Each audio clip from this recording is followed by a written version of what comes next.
Hi! Hello! Welcome to post 360. నేను మీ మురళీ రాపల్లి. ఇప్పటికి ఇప్పుడు నేను ఒక పాట పాడతాను. అది ఎవరి గురించనేది మీకు తర్వాత చెప్తాను. అంతన్నాడింతన్నాడే గంగరాజు నట్టేట్లో తోసేసాడే గంగరాజ.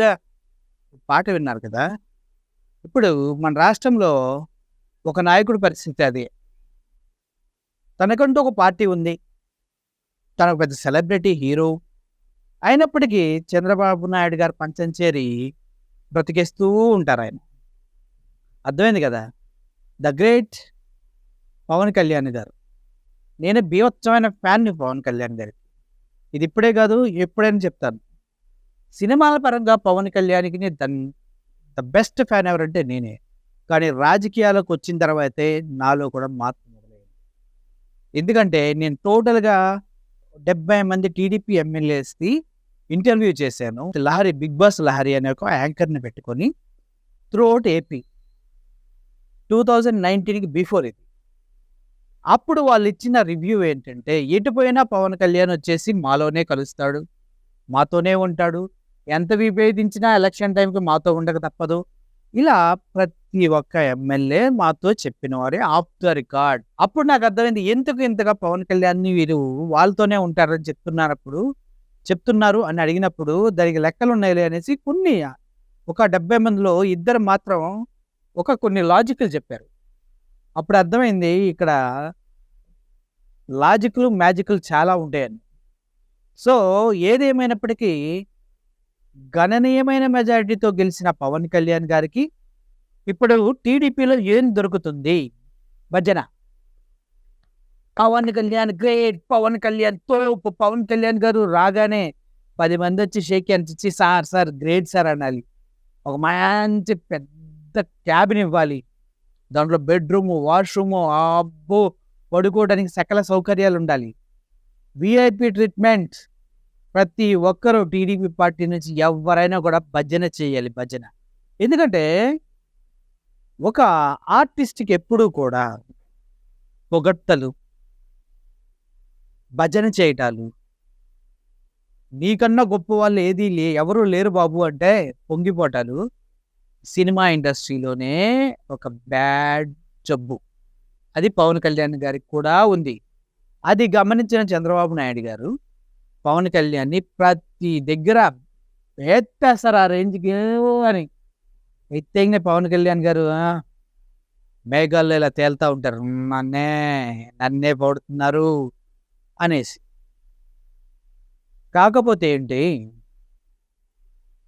కాకపోతే ఏమనాలి సార్ పవన్ కళ్యాణ్ గారు? మీరిచ్చిన మద్దతుకి మీకు రావాల్సిన సీట్ల కన్నా తక్కువ ఇచ్చారు. అయినా కూడా మీరు బాగా గెలిచారు. ఆ విషయంలో హ్యాట్స్ ఆఫ్. ఎన్ని జరిగినాయని ఎవడు చెప్పినా కూడా గెలుపు గెలిపే. మీరు గెలిచారు. గెలిచిన తర్వాత మీకేం కావాలి? మంచి పదవులు కావాలి నీ క్యాడర్‌కి. ఎందుట్లో అన్నా ఇచ్చారా? అన్ని ముఖ్యమైన శాఖలన్నీ వాళ్ళు తీసేసుకొని టీడీపీ వాళ్ళు మీ మొహాన చెత్తా చెదారం పోన్లే అని ఎవరైనా వదిలేసిన శాఖలు మీ మొహాన కొడుతున్నారు. ఆ విషయం మీకు అర్థమవుతుందా? అర్థమవుతుందా? కావటం లేదా? అని అడుగుతున్నాం సార్. ఇంత మెజారిటీతో మీరు వచ్చినప్పుడు, వాళ్ళలో సమభాగమైనప్పుడు అట్‌లీస్ట్ స్పీకర్, ఆ డిప్యూటీ స్పీకర్ అని తీసుకోవాలి కదా మీరు. మీకిచ్చారా? మిమ్మల్ని పేర్లు అడిగారు. జనసేనకి డిప్యూటీ స్పీకర్ ఇవ్వాలని. ఆ పేర్లు రాసిచ్చారు. అవి పైకి పంపించారు. అన్నీ జరిగాయి. చివరికి జనసేన పార్టీకి డిప్యూటీ స్పీకర్ లేదు. ఎందుకంటే బీజేపీ వారికి మనం సరిగ్గా మంత్రి పదవులు ఇవ్వలేదు. కాబట్టి స్పీకర్ ఈసారి జనసేనకి వచ్చే అవకాశం లేదు అని చెప్తూ ఉన్నారు. సార్, మనం మనుషులమే కదా! కూతింత పౌరుషం, కూతింత గర్వం అవి ఉండాలి కదా సార్! చూస్తూ ఉండండి. ఇలాగే పోతే రాబోయే 6 నెలల్లో పవన్ కళ్యాణ్ గారిని చంద్రబాబు నాయుడు గారు ఫింగర్ మీద ఆడిస్తారు ఇలా. ఇలా ఫింగర్ మీద బుక్కు తిప్పుతారు కదా ఇలా.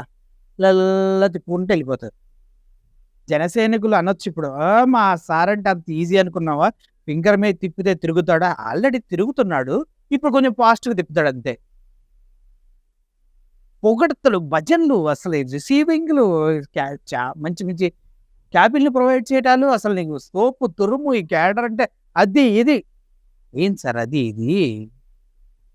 ఏంటి ఇప్పుడు తీసుకున్న ఒక్క నిర్ణయం, ప్రతి ఒక్క నిర్ణయంలోన మీ హస్తం ఉందా?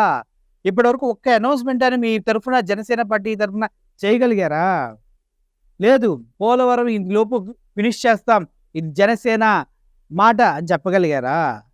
ప్రత్యేక హోదా తీసుకొస్తాం. ఇది జన సైనికుల మాట అని చెప్పగలిగారా? వాలంటీర్స్ ఇష్టానుసారంగా తీసేస్తున్నారు. గ్రామానికి 5గురే అంట. 3,00,000 మంది ఉన్నారు. గ్రామానికి 5గురు ఇస్తే మొత్తం 30,000 మందే అయ్యేది. అప్పుడు మిగిలినోళ్ళ బతుకులేంటని అడిగారా? వాళ్ళకి అన్యాయం జరగనివ్వనని మాట ఏమైనా ఇచ్చారా? నిరుద్యోగ వృత్తి ఇస్తున్నారా? లేదు. గ్యాస్ సిలిండర్స్ ఇస్తున్నారు. అందుట్లో సో అండ్ సో డేట్‌లో 3 గ్యాస్ సిలిండర్ సంవత్సరానికి ఫ్రీ అని మీరు చెప్పగలుగుతున్నారా?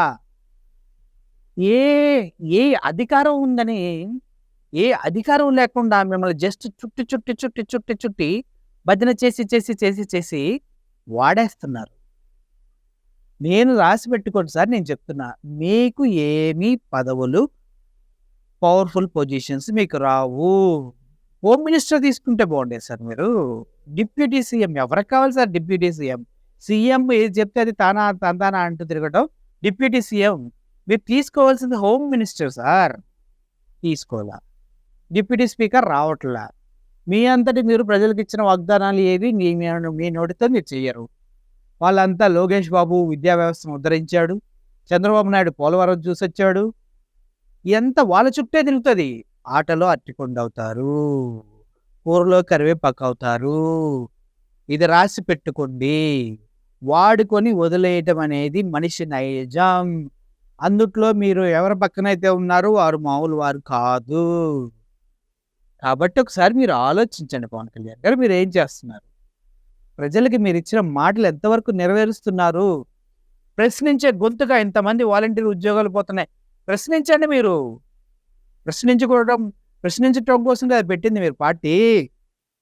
మిమ్మల్ని మీరు ప్రశ్నించుకోండి. నా పొజిషన్ ఏంటని ఫస్ట్. ఆ తర్వాత ప్రజలకు ఏం కావాలో అనేసి ఎలుగెత్తి అడగొచ్చు. ఇంతమంది టీడీపీ కార్యకర్తలను వెంటబడి కొడుతుంటే పవన్ కళ్యాణ్ గారికి కనిపించలేదు. అయిపోయింది. ఇంతమంది ప్రాణాలు కోల్పోతున్నా మాకు ఉద్యోగాలు ఇవ్వండి, వాలంటరీ ఉద్యోగాలు తీసేయని అన్నారు కదా అని అడుగుతుంటే పవన్ కళ్యాణ్ గారు మాట్లాడరు. ఏంటి సార్ ఇది? ఎవరికొకరికి అండగా నిలబడండి. మీరు ఏదైనా చేయాలనుకుంటే ప్రజల పక్షాన ప్రజల కోసం చేయండి. చంద్రబాబు నాయుడు గారు చెప్పింది ప్రతిదీ మీరు వినాల్సిన అవసరం లేదు. మీది ఒక పార్టీ. మీరు బానిస కాదు సార్. ఒక్కసారి మీ బలం ఏంటో మీరు తెలుసుకోండి. ఇన్ని ఓట్లు ఇచ్చి, ఇంత మెజారిటీ ఇచ్చి గెలిపించింది ప్రజలు, చంద్రబాబు నాయుడు గారు కాదు. మీది ఒక పార్టీ అధినేత మీరు. మీకంటూ సొంత నిర్ణయాలు, మీకంటూ బలం ఉండాలి.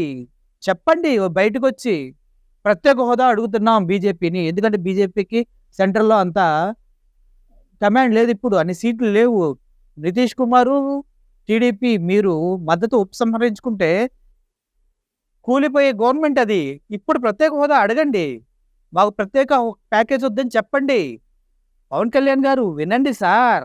మిమ్మల్ని కూరలో కరివేపాకులాగా వాడేసి వదిలేస్తారు మీ వాసన మొత్తం చూసేసి.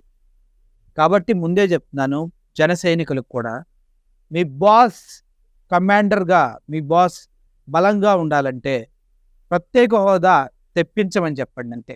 ఒక్క వాలంటీర్ జాబ్ కూడా తీసేయను అని పవన్ కళ్యాణ్ గారు చెప్పారు కదా, అది జరిగేలా చూడండి. అప్పుడు నెక్స్ట్ పవన్ కళ్యాణ్ సీఎం అవుతాడు. అంతేగాని ఊడిగాలు భజనలతో తబ్బిబ్బైపోయి ఆకాశంలో తేలుతూ ఏదో కోతికి కొబ్బరి చిప్ప దొరికినట్టు ఆ డిప్యూటీ సీఎం పదవిని పట్టుకొని, ఇంకోటి అటవీ శాఖను పట్టుకొని ఊగొద్దని చెప్పండి.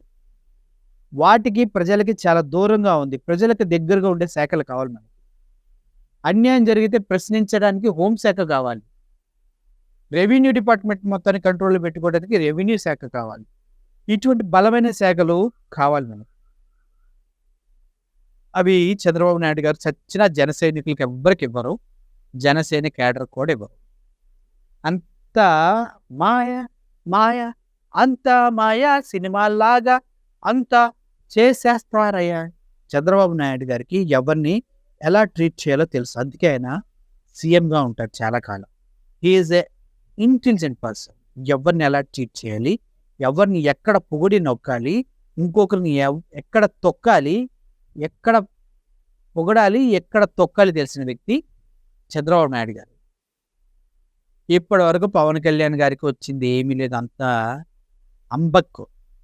మంచి శాఖల్లో పదవులు లేవు, మంచి పట్టున్న కమాండింగ్ ఉన్న శాఖలు కూడా వీళ్ళకి ఇవ్వలేదు. సో ఇప్పుడు పవన్ కళ్యాణ్ తరపు నుంచి మీకు కోరుకునేది ఒకటే, ప్రత్యేక హోదా గురించి ఎప్పుడు మాట్లాడుతున్నారు? మోడీ మీకు దోస్తే కదా, ఆ మోడీ గారితో ఎప్పుడు మాట్లాడుతున్నారు? ఎప్పుడు ప్రత్యేక హోదా పైన మాకు స్టేట్మెంట్ ఇప్పిస్తున్నారు? ఇదొక్కటి తెలియచేయండి. మేము మీతో ఉంటాం, మీతోనే నడుస్తాం. మీరు ఎంతకాలం ఉంటే అంతకాలం పవన్ కళ్యాణ్ గారికి ఓట్లేస్తాం. చూసారు కదా ఈ వీడియో? మీకు నచ్చినట్లయితే లైక్, షేర్, సబ్స్క్రైబ్ చేయండి. I'm Murali signing off. Thank you for watching this video. Thank you so much.